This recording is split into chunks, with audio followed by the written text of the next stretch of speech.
chanson qui disait « Ah, ceux que l'on met au monde ne nous appartiennent pas » parce que ma mère m'avait déjà confié que quelqu'un lui avait dit ça quand elle nous a eus. Non, mais tu sais, tes enfants t'appartiennent pas, ils vont voler de leurs propres ailes. Puis ça l'avait comme choquée parce qu'elle disait « Mes enfants m'appartiennent ». Et puis par la suite, elle s'était rendue compte « Non, c'est vrai, nos enfants ne nous appartiennent pas ». Alors, j'étais partie tout simplement de cette réflexion-là que ma mère m'avait confiée. Et puis, du coup, ça m'a mené à cette histoire-là qui est devenue Ceux que l'on met au monde, chanson que je chante depuis plusieurs années. Qui est vraiment magnifique. Merci. D'ailleurs, toutes vos chansons, si je devais les citer une à une, je les adore toutes. On va citer La Centenaire aussi, qui est vraiment, bon, on sait que c'est pas du vécu parce que vous n'avez pas 100 ans, non. Mais elle est vraiment magnifique cette chanson. Et je me rappelle encore du moment où je l'ai écrite, cette chanson-là. J'étais dans le camion de tournée et parfois on ne sait pas d'où ça vient, mais je sais que dès les premières phrases que j'ai trouvées, oui, c'est ça, on dirait qu'on est connecté sur quelque chose, puis les mots viennent naturellement, puis on se demande, mon Dieu, c'est presque trop facile, et pourtant c'est ça l'inspiration, hein, quand on est inspiré. Toujours les mots, quand il n'y a pas de mots. Oui, pas de mots. Voilà, ça, vous avez trouvé, vous, les mots à mettre sur cette douleur qui est de perdre un enfant. Oui, c'est ça, mais en étant mère, c'est sûr que tous les sujets, les relations, parents, enfants et tout ça, ces sujets-là sur la famille me touchent particulièrement parce qu'on se dit, bon, on est privilégiés, les enfants sont en santé, on a nos hauts et nos bas dans la famille et tout ça, mais ça, c'est la vie de tout le monde. Mais on est les privilégiés quand on a des enfants en santé, des enfants qui apprennent bien à l'école. Donc, on dirait que dans le bonheur, j'ai la capacité d'aller fouiller et de mesurer justement à quel point, waouh, j'ai de la chance parce que ça existe et ça n'arrive pas qu'aux autres. Ça existe, ça n'arrive pas qu'aux autres. Des drames, des choses qui bouleversent des vies, des accidents. La mort fait partie de la vie parce qu'on a tous des deuils à vivre. Et c'est Patrick Sébastien qui vous a inspiré cette chanson. Et c'est Patrick Sébastien qui a en fait vécu ça, qui a perdu son fils dans un accident. Et puis... Et c'est lui qui m'a dit, mais tu sais, Linda, il n'y a pas de mots quand tu perds tes parents, tu es un orphelin, quand tu perds ton enfant, il n'y a pas de mots pour décrire. Et je me disais, ah, c'est vrai, il n'y a pas de mots, mais vraiment dans les deux sens. Alors c'est vraiment lui qui m'a donné cette idée-là et qui a fait que je me suis penchée sur cette réflexion-là et que j'ai, c'est ça, écrit. Donc, j'ai développé sur ce sujet-là, tout simplement. Et en mettant ça en musique, on dirait que ça allège un petit peu, oui, ça la douleur. Oui, et là, dernièrement, vous avez fait aussi une chanson sur une petite fille qui est décédée, qui n'est pas encore sortie, mais qu'on entend en fait, elle est décédée, on ne sait pas ce qui est arrivé encore. C'est une petite fille qui est portée disparue. Et c'est là dont vous parlez, ça s'appelle Au ciel ou à la vie. Et cette chanson-là, je l'ai écrite parce que le grand-papa d'une petite fille portée disparue au Québec qui s'appelle Cédrica Provencher a créé une fondation, la fondation Cédrica Provencher, et il m'a demandé d'écrire une chanson pour la fondation. Évidemment, moi j'ai laissé parler encore une fois mon cœur de maman. Vous l'avez très bien fait. Et je pense qu'il n'y a pas pire torture que de perdre son enfant et de ne pas savoir ce qui s'est passé. Alors, c'est un peu ce que je décris dans la chanson. Et comme je le dis quand je suis sur scène, je me dis, cette chanson-là ne pourra jamais consoler les parents ou les grands-parents ou la famille qui quand ça arrive à une famille, c'est dramatique. C'est inconsolable, c'est une torture perpétuelle. Je l'ai constaté en parlant avec ces grands-parents-là, justement, quand je les ai rencontrés. Et je me disais, cette chanson-là ne peut pas alléger la douleur parce qu'ils ne savent pas encore ce qui se passe avec la petite fille qui grandit peut-être ou qui est peut-être décédée, on ne le sait pas.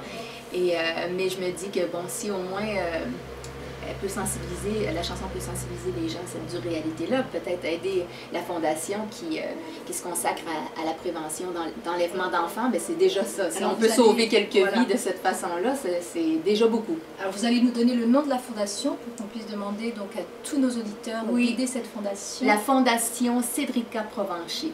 Donc ils ont un site, ça doit être facile à trouver. Je récupérerai le site et je le mettrai donc sur nos réseaux. Oui, et je pense que justement parce que c'est triste, mais ça arrive à beaucoup plus de familles qu'on pense et donc ça fait beaucoup de personnes qui vivent avec cette énorme douleur-là.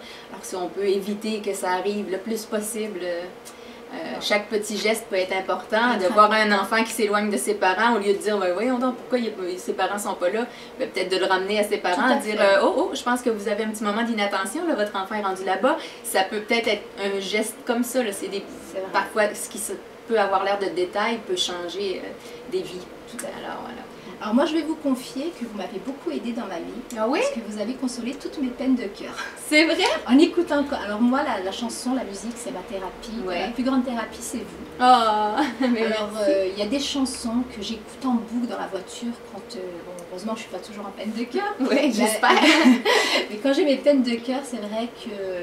Il y a des chansons qui me donnent, même là, le fait d'en parler, ça me donne la chair de poule. Ah oui. Et même ma fille vous écoute, elle a même appris à jouer vos chansons au piano, parce que ma petite fait du piano. Wow. Et l'année dernière, pour mon anniversaire, elle a appris la chanson Comment t'as fait maman, pour savoir que le plus fort c'est mon père. Oui. Elle me l'a faite au piano à mon anniversaire, j'étais tellement heureuse.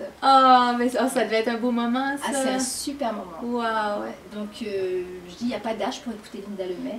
On vous adore de partout. Ben, merci. On vous attend avec impatience sur Montpellier. Donc vous serez au casino de la Grande Motte le 20 mars. Oui, c'est un rendez-vous. J'ai vraiment hâte de vous y retrouver. Ça va être génial. Alors vous allez inaugurer ce casino. C'est un nouveau casino. Ah oui, j'ai inauguré ça. Voilà, c'est génial. Ce sera la première fois que vous irez à cet endroit. Ouais, ben ça donnera une raison de plus de célébrer ça et de donner le meilleur des spectacles. Parce que j'ai toujours la même passion sur scène. Je suis une bête de scène. J'aime ça. Je confirme. Oui, c'est ça. J'ai une bête de scène à ma façon, évidemment. C'est pas en dansant puis en bougeant beaucoup. C'est dans les mots que ça se passe et c'est dans les émotions, surtout les montagnes russes d'émotions.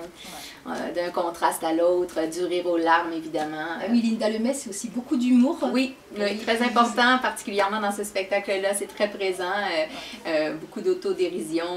Je me prends pas au sérieux et ça fait du bien. Ça permet J'ai vu ça sur Montpellier l'année dernière. Oui, c'est ça. C'est vrai que nous, en France, on vous a beaucoup connu grâce à la visite et aux souliers verts. C'est vrai, les souliers verts, c'en est une incontournable, on dirait. Je sais pas pourquoi.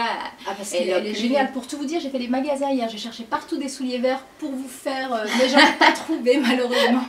Non, ça se trouve pas facilement finalement. Pas. Je me suis dit, allez, on va faire un petit clin d'œil à Linda, on va y aller en souliers verts, mais j'en ai pas trouvé. Ah ben, ça sera pour la prochaine fois. La prochaine fois. C'est vrai que c'est pas commode d'avoir des souliers verts. Bon, je vais pas prendre plus de votre temps. On va juste vous faire, donc il y a cet album que... Ça, c'est un DVD. Voilà, c'est le seul DVD, en fait, qui existe d'un de mes spectacles. On n'a pas fait ça souvent. Faudrait recommencer. J'aimerais bien que ce spectacle-là, celui qu'on fait présentement, soit sur DVD, mais souvent, c'est beaucoup d'organisation et c'est ça, on dirait que la vie va trop vite et que j'arrive au bout des tournées, puis on n'a pas eu le temps de le faire.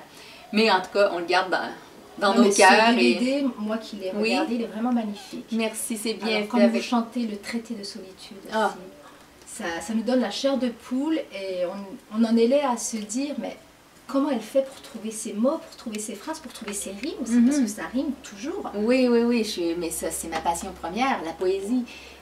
C'est ça qui m'a menée à la chanson, parce que je me connaissais pas de talent vocal, mais c'est venu avec le temps quand même, ça se développe. Mais quand j'étais jeune, j'étais pas une chanteuse née, mais pas du tout comme plusieurs de mes compatriotes le sont. Il y a beaucoup de belles voix au Québec, et moi, c'était pas mon cas. J'avais un filet de voix, c'est tout, qui s'est heureusement développé. Et c'est vraiment la poésie qui m'a menée à la musique. Et après ça, ce sont les chansons que je créais qui m'ont convaincue d'oser les interpréter moi-même au lieu de les donner, parce que de toute façon, c'était tellement personnel ma façon de faire les choses. Il n'y avait pas vraiment de chanteurs que je connaissais qui chantaient ce genre de chansons-là. Au moment où j'ai commencé à écrire des chansons, il n'y avait plus vraiment de chansons à texte qui se faisaient. C'était une ancienne génération, et puis moi, j'étais là dans un vide total, et je me suis mis à créer des chansons qui racontaient des histoires. Et donc, c'est vraiment la poésie qui est ma passion première. Alors, le souci de la rime, il faut que ça coule bien. J'adore la langue française, alors je m'amuse dans cette langue-là et de rechercher la bonne expression, puis celle qui va toucher de la bonne façon. C'est un vrai plaisir pour moi. Ce travail-là n'est pas du travail du tout, en fait, parce que je veux que ça dure longtemps. J'ai le souci je suis de plus en plus perfectionniste, alors c'est sûr que je veux que ça soit bien écrit et que ce soit qu'on voit les images dans nos têtes. Au moment où je raconte, qu'on voit le petit film qui se déroule en même temps. Ouais. Et ensuite, donc, on a le best-of, donc le double DVD, où il y a donc vos... C'est double CD en fait. Ça, ouais, double CD, excusez-moi, c'est l'émotion. Donc, il y en a un où il y a tous vos plus grands succès, mais pas tous, parce que c'est tous des succès, donc il a fallu choisir. C'était difficile, oui, de faire un choix sur 12 albums. C'était quand même assez difficile de trancher. J'y suis allée avec des chansons qui ont vécu pour la plupart beaucoup sur scène, des chansons sur lesquelles les gens m'ont fait beaucoup de commentaires. Et il y en a une qui est un petit peu moins connue, que je l'ai choisie parce qu'elle me ressemble beaucoup, c'est la chanson Mon nom, où est-ce que je me dis, oh mon Dieu, c'est pour ceux qui veulent me connaître comme être humain, je veux dire, non comme chanteuse, mais tu sais, comme personne. C'est tellement autobiographique que je me disais, bon ben, pour me faire découvrir, parce que souvent on achète des best-of pour découvrir un artiste, et puis je me disais que ce serait une façon de faire découvrir la femme. Moi, une chanson que vous avez chantée, quand je l'écoute, j'ai l'impression que vous l'avez chantée pour moi, c'est Décevoir. Oh. Elle est magnifique, cette chanson. Merci. Ben, on essaiera de faire un prochain best-of avec cette chanson-là dessus. D'accord. Alors ensuite, sur ce CD, il y a aussi 5 inédits. Oui. Exactement, que je fais aussi dans le spectacle, pas toutes, là, mais il y en a certaines que je fais comme Pas de mots. Le mariage fait partie du spectacle que je vais aller vous présenter. La boue dans les yeux dont on a parlé plus tôt aussi, qui est une chanson assez récente, qui est une des plus... le sujet est très délicat, donc c'est cette mère qui n'a pas vu que sa fille se faisait abuser sexuellement par son propre conjoint. Donc c'est quelque chose, là, justement quand on parle de choix des mots et de façon de dire les choses pour ne pas que ça choque, parce que c'est quelque chose qui touche beaucoup de familles. Et si on est maladroit dans notre façon de dire les choses, on peut choquer aussi. Les gens pourraient dire non, mais là, elle n'a pas compris. Donc c'est du cas par cas, ces histoires-là. Et c'est une histoire, c'est un angle qui parle de ça. Ce sujet, vous l'avez abordé dans 2 de vos chansons. Oui, peut-être parce que justement, je me rends compte, les gens s'ouvrent beaucoup à moi, se sentent en confiance avec moi, parce que comme j'écris sur tous les sujets, qu'il n'y a pas de tabou dans ce que j'écris, ils se disent, bon ben elle va comprendre, elle ne me jugera pas. Donc il y a vraiment cette espèce de relation de confiance-là que j'ai avec mon public. C'est magnifique, on est très complices, tout le public et moi. Et donc, les gens se permettent de s'ouvrir sur des choses qui sont peut-être même pas dites à personne d'autre parfois. Parfois, je suis la seule. Ils osent me le dire parce qu'ils se disent, OK, elle va comprendre. Alors, toutes ces confidences qui sont liées à l'abus sexuel ou des viols ou des choses comme ça, souvent, ça m'arrive et je me dis, mais mon Dieu, c'est tellement répandu, et ça fait vraiment souffrir beaucoup. Les gens portent ça comme une blessure et dans le plus grand des secrets, et plus c'est secret, plus c'est lourd, parce que ce qui soulage souvent quand on est blessé, c'est de ne pas se sentir seul avec cette blessure-là, c'est de pouvoir le partager. Et souvent, la honte qui est liée à ça fait en sorte que les gens ne veulent même pas en parler. Et je comprends aussi ce besoin de silence-là quand quelqu'un a refait sa vie avec quelque chose qui les a beaucoup dérangés et qu'ils essaient de l'oublier pour mieux fonctionner. Je comprends ça aussi. Alors, c'est pour ça que c'est dans un très grand respect que j'essaie d'écrire sur ce sujet-là, sans bousculer ou bouleverser qui que ce soit. Et il n'y a jamais de jugement dans ma façon de décrire ces... Oui, c'est ça. Très important pour moi, parce que chacun a ses raisons de réagir de telle ou telle façon face à un drame qu'ils ont vécu ou qu'ils vivent encore. Donc, c'est ça. C'est là où je fais quand même attention, parce que j'ai conscience de la portée que peuvent avoir certaines de mes chansons, à force de discuter avec des gens comme vous, qui les écoutez bien et tout ça. Puis parfois, ces chansons-là accompagnent beaucoup les gens dans leur vie, dans leur quotidien. Ils sont les chansons dans la voiture. Et donc, c'est important de ne pas dire n'importe quoi en chanson. Et moi, à chaque fois que j'ai une copine qui me raconte ça, je fais « Ah, tu devrais écouter Linda Lemay, cette chanson, tu verras, elle en parle. » Et à chaque fois, c'est vrai, bon, la dernière fois, j'étais à l'anniversaire d'une dame qui avait 85 ans et qui disait oui, il me reste que 10 ans à vivre. J'ai dit peut-être un peu plus. J'ai dit, écoute la centenaire de Linda Lemay. Donc elle ne connaissait pas et quand elle a écouté, elle s'est effondrée. Elle m'a dit, mais c'est carrément ce que je vis. C'est vrai. C'est vrai, elle s'est reconnue dans la centenaire. Oui, parce que quand on se dit, il me semble que j'appartiens plus au passé qu'à ce qui s'en vient. Donc c'est vrai que ça doit être difficile là, de vieillir seul. Heureusement qu'il y a plusieurs personnes âgées qui sont bien entourées, mais il y en a plusieurs aussi qui sont seules et qui se disent, ben mon Dieu, mon temps est fait, pourquoi la mort vient pas me chercher, pourquoi j'ai encore en santé s'il n'y a plus de projet.